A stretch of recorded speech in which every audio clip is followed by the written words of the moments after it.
я была поражена тем, что они, к сожалению, многие из них до сих пор звучат очень актуально.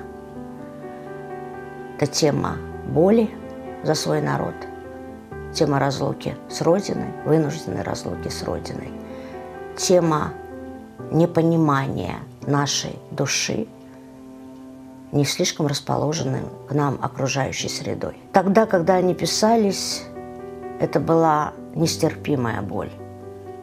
Очень жаль, что боль эта до сих пор не прошла.